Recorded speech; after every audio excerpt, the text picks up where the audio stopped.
Hi students. Now MCQ number 6. The ratio of the acceleration for a solid sphere of mass m and radius capital R rolling down an inclined plane of angle theta without slipping, and slipping down the inclined plane without rolling. Like this you have to read the problem. Question. Ratio கேட்டிருக்காங்க. அப்போ ஒரு solid sphere like shot put ball, நல்ல கனமான ஒரு solid sphere எடுத்துக்கோங்க. ஓகேவா? So this is an inclined plane as shown in the diagram. Okay, I am keeping the solid sphere at the top. So like this, when I keep a solid sphere at the top, okay, it is rolling. This type of motion only is called as rolling. Okay, it is the first case.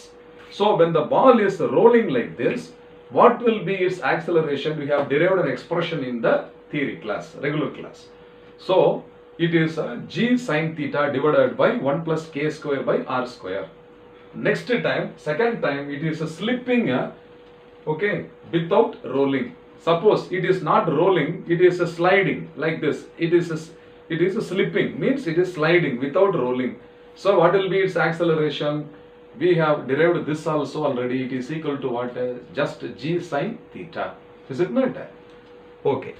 Now that ratio only is asked. What is the ratio of its acceleration of rolling to the acceleration of a sliding motion? Okay. So I will write m as the mass of the solid sphere. Capital R is the radius of the solid sphere, and k is called the radius of gyration. So we have studied in the theory class that the particles are at different distances from the axis of rotation. So which distance we can consider for finding the moment of inertia? The mean distance, called the radius of gyration, which is called what? The root mean square distance of all the particles of the rigid body from the axis of rotation. Okay, that in the theory separately we have studied. So k is called the radius of gyration. Now for rolling motion, what is the acceleration of the sphere? So first I will consider the rolling motion alone. For rolling motion, the acceleration of the sphere is taken as AR for rolling. So this is equal to g into sin theta. So g sin theta divided by 1 plus k square by r square. So this is equation 1. Okay. Now there is a standard relation for the ratio k square with respect to r square for all the objects. It is given in the textbook.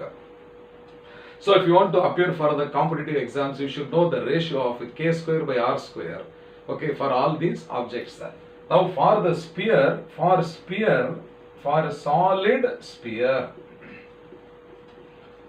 so you must remember that k square by r square is equal to 2:5. That is 2 by 5. So k square by r square ratio is given as what? 2 by 5. I am going to substitute here 2 by 5. So we will write A rotation is equal to g sin theta divided by 1 plus 2 by 5. So taking LCM, this will become what? G sin theta divided by 5 plus 2.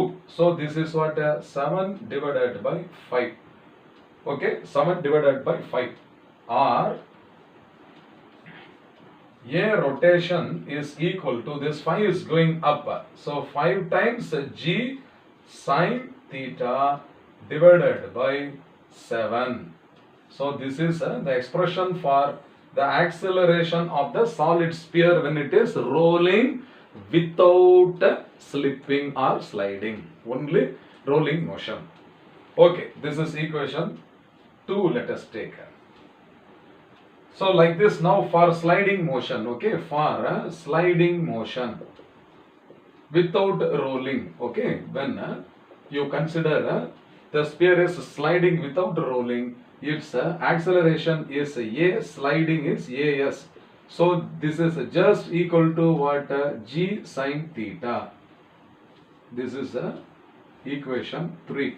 Direct expression. We have derived this already. Understand? On an inclined surface, when an object is sliding, its acceleration is G sine theta. Which ratio is asked here? Rotation, but with respect to sliding motion. Okay. Therefore, A rotation divided by A sliding. So this is equal to A rotation. What I have to substitute is 5G sine theta by 7. So this is 5G sine theta divided by 7.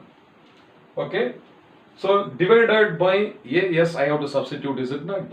So into 1 divided by G sine theta. 1 divided by G sine theta. You tell me which term gets cancelled now? It is G sine theta. So G sine theta gets cancelled and the remaining is what? 5 by 7. Therefore, A rotation by A slipping or sliding is equal to 5 by 7. So this is the equation 4. Okay, this is the answer we have got. So which choice is the correct one? Option A itself is the correct answer, is it not? 5:7. Therefore, option A is the correct answer. So for this type of problem, now in our textbook, in a page they have given what is the moment of inertia for different objects, rigid bodies, about different axes.